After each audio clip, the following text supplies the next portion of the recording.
प्रिय विद्यार्थियों, पिछले व्याख्यान में हमने बंगाल में द्वैध शासन यानी कि दोहरा शासन जो कि लॉर्ड क्लाइव के द्वारा लागू किया गया था उसका अध्ययन किया। इस अध्याय में हम लॉर्ड क्लाइव के अन्य कार्य और मूल्यांकन करेंगे। लॉर्ड क्लाइव, जिसको कि भारत का 2 बार गवर्नर बनाया गया, दूसरी बार 1765 से लेकर के 1767 तक 1767 तक दूसरी बार गवर्नर बनाया गया। लॉर्ड क्लाइव ने बंगाल के साथ साथ बिहार व उड़ीसा को भी अंग्रेजी साम्राज्य का अंग बनाने की सारी भूमिका तैयार कर दी थी। यह हमने पिछले व्याख्यान में पढ़ा था। उन योजनाओं को क्रियान्वयन जब किया तो उसमें उसको प्रशंसा भी मिली, आलोचना भी मिली। फलस्वरूप उसने कुछ अन्य सुधार किए जिससे कि उसके व्यक्तित्व का एक जो नाश हुआ है या उस पर जो कालिख लगी है वो डैमेज कंट्रोल कर सके और अपनी प्रशासनिक योग्यता उसने दिखाने का प्रयास किया। और उसके कार्य यह सिद्ध भी करते हैं कि उसमें प्रशासनिक योग्यता थी। वह जानता था कि ईस्ट इंडिया कंपनी के कर्मचारी भ्रष्ट हैं और वह उनके बीच में जो भ्रष्टाचार व्याप्त था उसको दूर करना चाहता था। इसलिए उसने कुछ सुधार किए जो कि हम सिलसिलेवार करेंगे।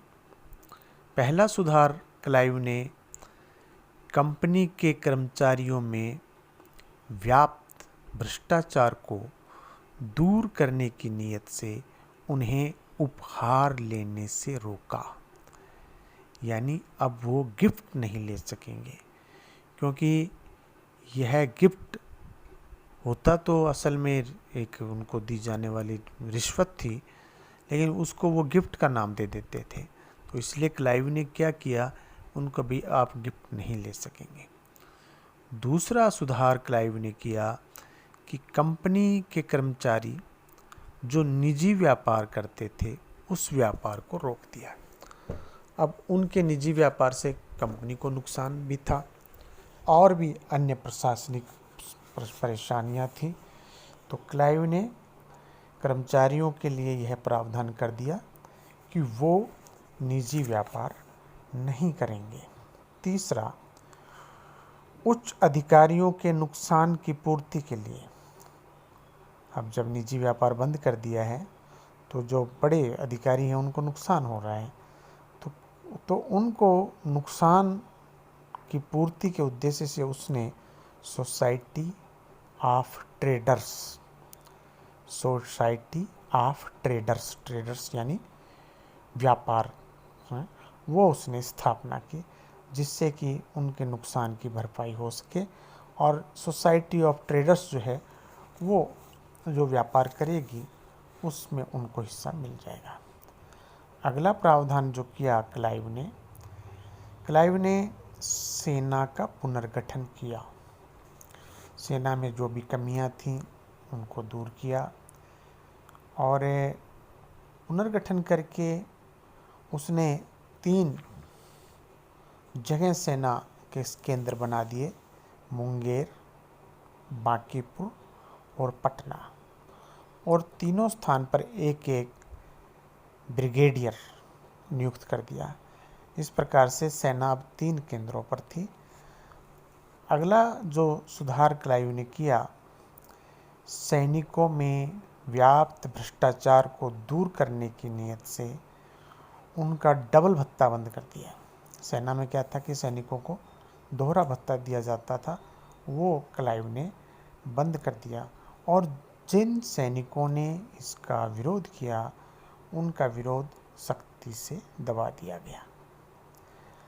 अगला जो सुधार किया क्लाइव ने, हमारे इतिहासकार डॉक्टर नंदलाल चटर्जी, इतिहासकार का नाम डॉक्टर नंदलाल चटर्जी, मानते हैं कि क्लाइव ने भारत में नियमित डाक व्यवस्था को जन्म दिया। पोस्टल सिस्टम, वो भी रेगुलर, नियमित डाक व्यवस्था को जन्म दिया। 1766 में, 1765 में वो आया था दूसरी बार, तो 1766 में उसने एक पूरा कार्यालय डाक व्यवस्था के लिए स्थापित कर दिया। अब न केवल बंगाल अपितु वहाँ से अन्य प्रेसिडेंसियों में भी डाक भेजने की व्यवस्था की गई। ये कुछ सुधार क्लाइव ने किए। पहला, कंपनी के कर्मचारियों में व्याप्त भ्रष्टाचार को दूर करना। दूसरा, उनके निजी व्यापार को दूर करना। तीसरा, निजी व्यापार से अधिकारियों को जो नुकसान हुई है उस नुकसान की भरपाई के लिए सोसाइटी ऑफ ट्रेडर्स की स्थापना करना। चौथा, सेना का पुनर्गठन करना, सेना को 3 केंद्रों पर रखना। पांचवा, सैनिकों में व्याप्त भ्रष्टाचार दूर करना। और छठा, डाक विभाग, डाक व्यवस्था क्लाइव के द्वारा भारत में शुरू की गई। अब क्लाइव, जो कि 2 बार भारत का गवर्नर बना और दूसरी बार भी 2 साल रहा, 1765 में आया, कहीं कि 2 साल से अधिक रहा, और 1767 में गया। क्लाइव ये 2 साल रहा तो कुछ इतिहासकारों ने, अंग्रेज इतिहासकारों ने, जिसमें P.E. रॉबर्ट्स हैं, वो कहते हैं कि क्लाइव भारत में ब्रिटिश साम्राज्य का वास्तविक संस्थापक था। तो हम भी इस पर चर्चा करते हैं कि क्या रॉबर्ट्स का ये कथन सही है। आपने पिछले व्याख्यानों में यह सुना है, अध्ययन किया है कि क्लाइव ने अपनी सैनिक और प्रशासनिक सेवाओं से सिद्ध कर दिया था कि वह उच्च कोटि का देशभक्त है। अर्काट का घेरा, जो कि फ्रांस के साथ में जब ईस्ट इंडिया कंपनी का युद्ध हुआ था, तो अर्काट के घेरे में आशातीत सफलता प्राप्त करने के उपरांत उसने अपने जीवन का एक ही लक्ष्य निर्धारित कर लिया था, और वह लक्ष्य था भारत में कंपनी की राजनीतिक प्रभुत्व स्थापित करना। जब दूसरी गवर्नरी में आया तो पहली गवर्नरी में जो कार्य छोड़ के गया, प्लासी का युद्ध उस समय हो गया था जब पहली बार ये यहाँ था, तो प्लासी का युद्ध ही वो एक मोड़ था जहाँ अंग्रेज भारत में एक राजनीतिक शक्ति के रूप में सामने दिखाई देते हैं। तो वहीं से क्लाइव का जो टारगेट था, कंपनी को भारत में, हिंदुस्तान में एक राजनीतिक शक्ति के रूप में स्थापित करना।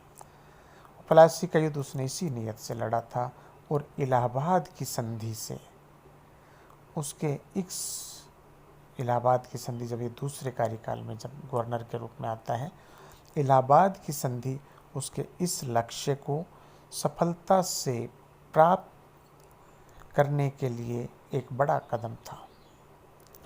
प्लासी के युद्ध से शुरुआत की थी कंपनी को राजनीतिक शक्ति बनाने की, और इलाहाबाद की संधि जो है वो उस दिशा में एक बड़ा कदम था। इसीलिए इतिहास एल्फ्रेड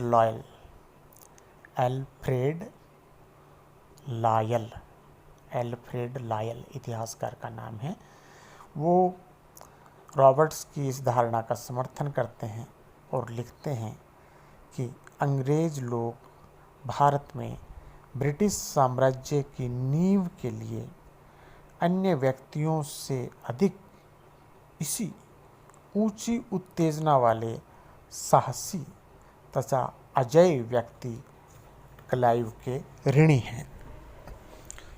अल्फ्रेड लॉयल ने क्या लिखा है?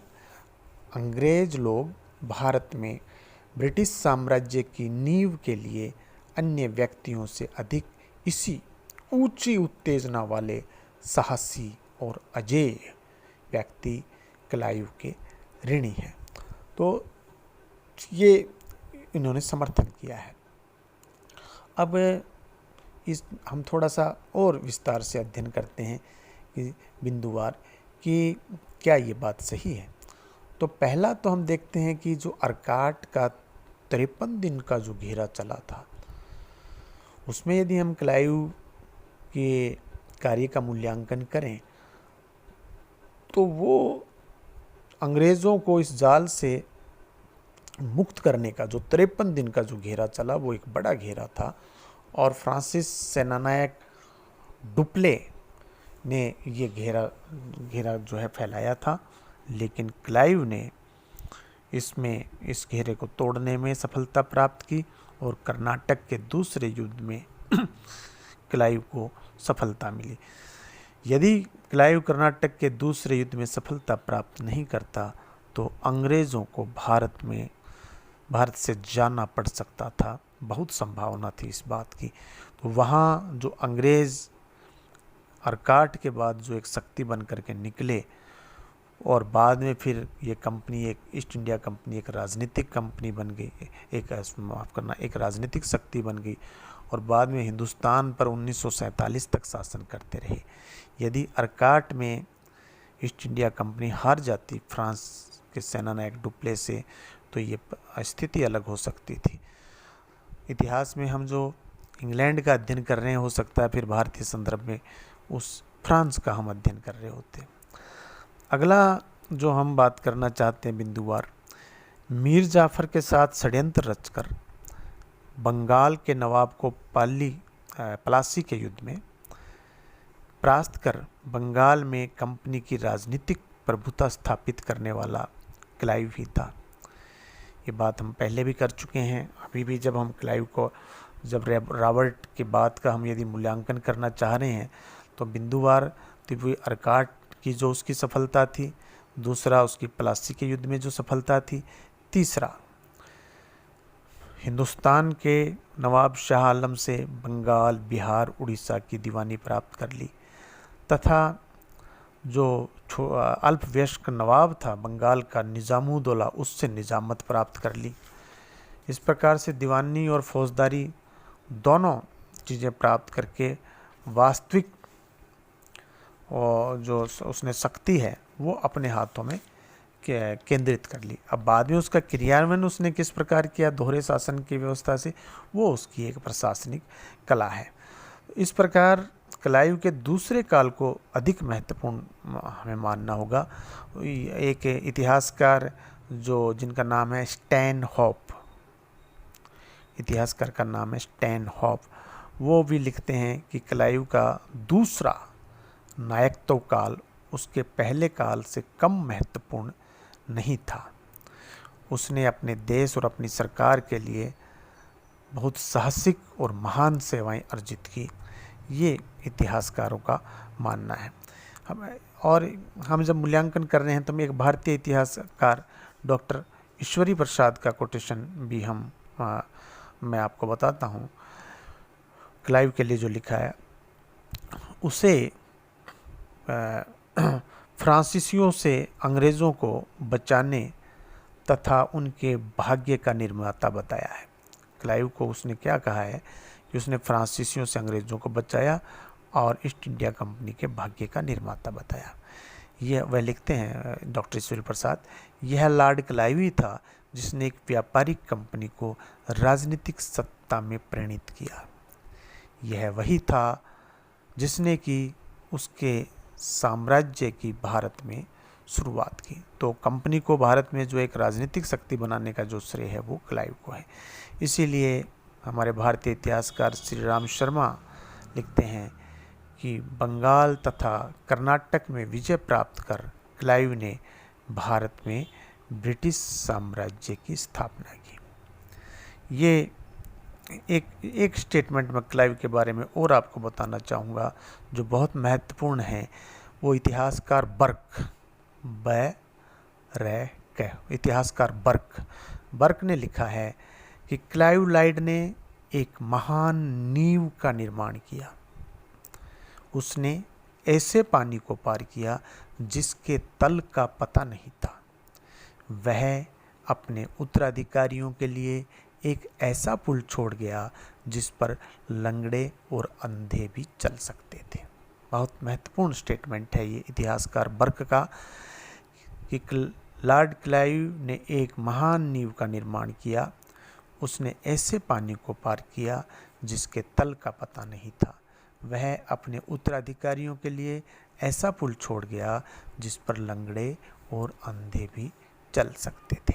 तो हमें यह मानना होगा और ये बिल्कुल सिद्ध होता है कि क्लाइव जो है भारत में ब्रिटिश साम्राज्य का संस्थापक था। अब यदि क्लाइव के बाद के दिनों की हम थोड़ी चर्चा करें तो 1767 के उपरांत क्लाइव इंग्लैंड लौट गया और तब वह इंग्लैंड का एक धनी पुरुष बन चुका था। उसने वहाँ की संसद के लिए चुनाव लड़ा और हाउस ऑफ कॉमन्स का सदस्य चुना गया। सदन में रहते हुए उसे अपनी प्रशंसा भी सुनने को मिली तो कटु आलोचना भी उसको सुनने को मिली। उस पर भ्रष्टाचार के आरोप भी लगाए गए। उन्हें उसने स्वीकार भी किया, परंतु अपने अभियोगों को स्वीकार करते हुए उसने यह अवश्य स्पष्ट कर दिया कि उसने जो कुछ भी किया अपने देश के हित में किया। अतः ब्रिटिश संसद ने उसे आरोपों से मुक्त ही नहीं वरन लॉर्ड की उपाधि से अलंकृत किया। परंतु लॉर्ड क्लाइव इन आलोचनाओं से वह बहुत विक्षुब्ध हुआ और नवंबर 1774 में अपना गला काटकर अपनी हत्या कर ली। धन्यवाद।